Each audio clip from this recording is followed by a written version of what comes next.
Om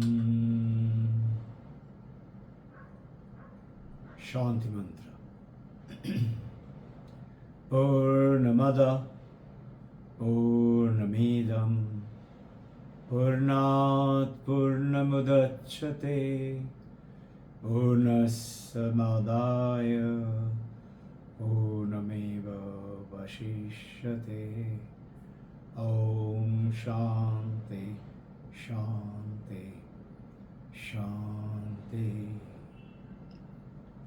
Welcome, dear devotees, and welcome to a short Thursday session for us to start reflecting and thinking about the Sunday sessions and keep on enriching ourselves. Today we are going to touch upon some of the things which have been bothering us for some time, and why is it that I know we need to know about it, but we try to understand it. And somehow we understand it, but it is not happening. It is just not reacting. And it happens to us at this point of time. So today, I would like you to start reflecting on, you see what is happening is we are racing for bigger degrees, bigger studies, bigger intellectual products and intelligence, and improving our knowledge and the wisdom and the jnanam. And we are also going into, the very special diet and gym and building great muscles and Spider-Man and Superman and try to look beautiful and look good, and all those things that the body and the brain and the mind and the intellect and the memory. In this journey, now look carefully. These are the areas where the science has developed tremendously. So look at ChatGPT. Is far ahead of any human intellect, any brain can do it, and much faster. But why is it then called that the human brain has created it and human brain is now today inferior? Because we are comparing with the brain to the brain, and we are not tapping into our brain. We are utilizing just about 2-3%. Clark Gable has written the autobiography of Isaac Newton, where Isaac Newton seemed to have said that if I can use more than 9 to 10% of my brain, I will be somebody great. Even Isaac Newton says, I'm not using my brain. And you and I are not. And we have lost a tremendous amount of brain. So ChatGPT, which is not losing, it is continuously gaining. And scientists are saying it is just the beginning. It's going to be much stronger. Now you look at the huge robots you've seen in the television film. The giant robots are fighting with each other, can transform itself to airplane, to helicopters, to a car, and eventually also stand up as a giant robot and fighting with each other with weapons. Huge, strong. You and I stand nowhere with those strength and the muscles, isn't it? But what we are forgetting about is there is something else which is within us, which is not there in the robots or ChatGPT. For example, you go to Phoenix Mall, the door opens up. Door opens because it has got a sensor and senses you coming there. And as you're going on, door opens up for you to exit. But it doesn't say, okay, bye-bye, tata, I'm going to miss you, or welcome, welcome, welcome. It doesn't feel happy welcoming you or sad losing you. That is human feeling. That is the human mind, which is the feeling, influenced and powered by human consciousness.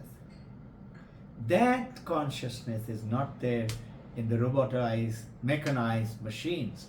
And we are not realizing that we are not this little body and the mind. Yes, we are operating through the body and the mind, but we are tremendously powerful with that consciousness.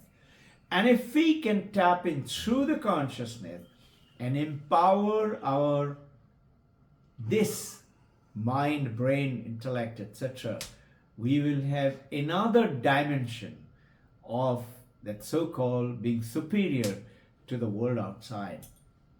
So there is the question will come up in your mind, all right, we are this brain and we are the consciousness, we are the mind and the memory. So what's the relationship with this awareness, consciousness with the rest of the world?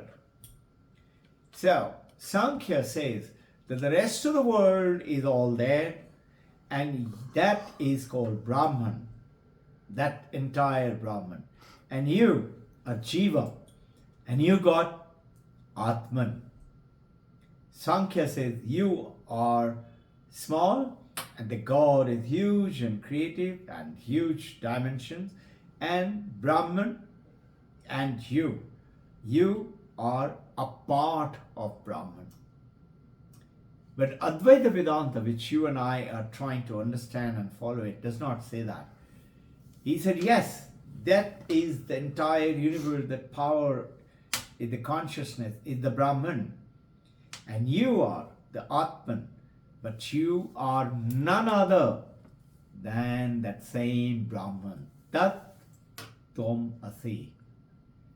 Now, in this journey, try and begin to understand a little more, and we will deal with it more and more, and so that it becomes a very simple. There is something called Vritti Jnana and something called Swarupa Jnana. Now, Vritti Jnana is going ahead and explaining to us what is an experience. Now, experience of Vritti Jnana. Vritti Jnana experience is this mobile. How? Light falls on the mobile does not enter my eye. The light comes and reflects through the cornea optical lens, sends tiny particle of electricity through the brain, and brain to the mind, and mind, because of its memory and recollections and the intelligent, it recollects that is mobile. This is called Vritti Jnana. I feel angry. So anger is felt through the mind, through the intellect, and consciousness lights up that object, which is that mind, which is that feeling, anger or love or understanding or not understanding. It is through that consciousness lighting up that object. What is an object? Recollect our earlier understanding. Object is anything which you can call this. And this is like this body. And let's say this microphone, this computer, this mind, this thought, this love, this care, this benevolence. Everything as per Advaita Vedanta is an object. Object plus consciousness is experience. Now today we are going to do this Vritti Jnana is nothing else. What is a Vritti? When I showed this microphone, what it does is when the eye picks it up with the visual organ, it goes into the mind lake. Mind is like a lake, and like a stone going into the calm lake. Supposing my mind was calm, that my mind was very always agitated and disturbed. But supposing pebble comes in and a mind makes a ripple. That ripple is called Vritti. So the Vritti Jnana came because of this mobile created a disturbance. Or anything. You talk about this book. I see the book. This is book Vritti Jnana. Or I drink a cup of coffee. Coffee Vritti Jnana. Or I like somebody. I like Vritti Jnana. These are all Vritti Jnana. And which is the other? It's called the Swarupa Jnana. Swarupa Jnana is not activities of the mind or the brain. Swarupa Jnana is consciousness alone. Only consciousness. Vritti Jnana is object plus mind and the brain actions lit by the consciousness. Got it? Consciousness lit up that to bring that Vritti Jnana. Right? Now, how is that connected to this process? So, the consciousness plus object is experience. So now consciousness is appearing that to light up the object. So now the question will come to mind, be very thoroughly, is the object coming in consciousness or object is coming to consciousness? In and to. Are you with me? If object is coming to consciousness, consciousness is lighting up. But it also means something else. That means, play it with me, as if consciousness is coming to, the object is coming to consciousness. That means consciousness was there, an object has come. As if there is a boundary of consciousness, an object comes to consciousness and then consciousness lights it up. Not correct. Advaita Vedanta says, no, if there is a boundary to the consciousness, and let's say this is the object, where is the boundary? And Swami Brahmananda, left arm of Paramahansa Ramakrishna, is saying, show me the boundary between consciousness and Brahman. Brahman and the world, the object. There is no boundary. Supposing there is a mountain. Now, you and I always thought, we grew up like this, wow, we have come to the mountain. We have come to the mountain, no? To a mountain station, hill station, and oh, so beautiful, giant mountain. And the Advaita Vedanta says, which came first, the mountain or you? And you will say, of course, mountain, because mountain was always there. And you came to mountain. You came. You is who? In this case, you as the human being, jiva, with consciousness, mind, brain, etc., came to mountain. This is how you and I think. Advaita Vedanta says no. And this is where you and I are learning today something very special. Now, it is the consciousness which is you. Yes, which is occupying your brain and the body and the mind. With that body and the brain and the mind, consciousness is lighting up that mountain. For the mountain did not come first. You as the consciousness came first. Easy to understand it. You will say, what bosh? Easy to understand it. Just think. Supposing you came, okay, and your brother, sister, husband, wife brought you to the mountain, but you were in coma. Funny thought. You were totally unconscious. Will you be able to see the mountain? No. And now imagine you slowly came up into your consciousness and now you saw the mountain. Now what happens? The mountain vritti jnana is lit by the consciousness. Mountain created the ripple in the mind. Mind got lit by the consciousness and the mind said, this is the mountain. Which came first? Your consciousness came first. Mountain came. So you came before the mountain, and mountain, you realize it. Understand, the vritti jnana and swarupa jnana makes us understand lots of beautiful things. There is no boundary. Absence of this table or presence of the table is lit in consciousness, not to consciousness. Consciousness lights it up. That side, absence of, there is no consciousness. Consciousness is there also, here also. It lights up. The table happened to, object comes into the consciousness. Now, enough of little bit of technical. So that which is presented in the consciousness as an object, whether a mountain or a little mobile or anything, or your mind or your thought, your love, your care, everything, if it is presented to the consciousness, it has to be pervaded by the consciousness. New word, pervaded. What is pervaded and what is pervader? It is like I light agarbatti here, incense, nice smell. Is it like this room is pervaded by the agarbatti smell? No. Is it by I switch on the light? Light pervades the darkness of the room. Is it like that? No. It is like wave and the water. Wave is pervaded by the water, meaning the wave is nothing else but the water. This wood table, teak wood table, is nothing else but the wood itself. And name is Nama Rupa Babhara. Our body is Nama Rupa Babhara. Robbin Ghosh, male, age so and so, figure so and so, look so and so, and is just the name born, the function is in consciousness itself. So that body, mind, everything else is in consciousness. It pervaded is like, let's say, gold ornament.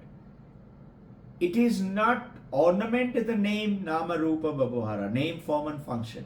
But it is pervaded by gold. There is nothing in that ornament which is not gold. Unlike the incense in the room, agarbatti, or the light in this room. So, similarly, consciousness pervades every appearance in consciousness. Consciousness pervades it. There's nothing else but the consciousness. So in that case, I talked to you all about shortcut to Advaita Vedanta. We are going to cover more in detail this time. Is nothing else but consciousness. Object is not separate, come into consciousness, it comes in consciousness. Object is not separate. Object plus consciousness is an experience, but object is not separate from consciousness. Consciousness itself is the object. So that's very important. So this is called Chin Matra in Sanskrit. Appearance of consciousness, that consciousness appears to light up the object, is called Chin Matra. And Chinmaya, it is pervaded by consciousness. And Chinmatram, only consciousness. These are three very simple, important words. We talked about the mountain. It's very important. And the globes. You know, Mary Hale wrote to Swami Vivekananda, I have understood, Swamiji. You say God is everything. Swami Vivekananda wrote back to say, I have never said that. Mary Hale wrote back to say, of course you have said, I've written down. He said, no, you misunderstood. I did not say God is everything. I said God alone is. Everything is not. And as per Taittiriya Upanishad, God is Brahman, is Ishvara, is Satyam Jnanam Anantam Brahman. Brahman is Ishvara. Satyam is existent, Jnanam is Chit, consciousness. So existence and consciousness are one. Two different appearances. Ananda, the moment you get it, and this is why I started with Purnamada, that is Purnam, is God. And Purnamidam, this is also God. And this is also complete Purnam. That is Purnam, this is Purnam. What does it mean? That Ishvara Brahman is Purnam. This, you, me, this world is also Purnam. We are not any less. And knowing that, is then you will say, this ocean is huge, I've got only little bit of, I'm only a wave, little bit of water. No, that is Sankhya philosophy, not in Advaita. Advaita, it goes ahead and said, we are one alone. So in which the immortal you are nothing else but one reality in this universe, and is perfectly in peace, and that is called Anandam. So there is a tremendous happiness, unlimited, is called Satyam Jnanam Anandam. That Anandam is waiting for you and I to realize. And it is not that you are peaceful. You are peace itself. It is not you are Anandam. You are Ananda itself. And this is what Advaita is going ahead and telling. So, in Vedanta, Upanishad calls it Shantam. So, what is the problem? And often you will see in discussion, questions come up. I understand, but isn't it understanding? But still there is a difference. I'm not getting it. And that is why you are not getting it, is because the art of shortcut tells you eventually it is not a shortcut. Eventually, finally, and I will explain it with clarity. You need to understand and to be aware. Beyond understanding is awareness. Understanding is knowledge, and knowledge comes in with object and consciousness. But knowingness, aware, is I am the consciousness. Chin matram. I am the consciousness. That is awareness. And that awareness, to get it, you need to have a peaceful mind. To peaceful mind is not there. So we are finding it difficult to understand. To get the peaceful mind, you need to do that Vedantic meditation and have a devotional mind. That is Bhakti Yoga, love and for God. And Vedantic meditation you can only have when you have ethical manifestation, which I keep talking about. Do not even in a joke tell a lie. And to have ethical, not telling a lie, pure mind, towards which you need to have karma yoga, selfless work for the people, for your family, for your members. Once you do this, devotion, before devotion, ethical mind, and then regular meditation, then devotion. With the devotion and meditation, your ethical and moral life is needed, and then you are qualified to attain that. Karma Yoga, Bhakti Yoga, Jnana Yoga, Raja Yoga. Let me tell you a very simple story. Ready? I'll tell you a bigger story on Sunday about how Arjuna got Pashupat Astra from Shiva. It's a very famous story in Mahabharata. Most of us have forgotten, but it's got tremendous learning message.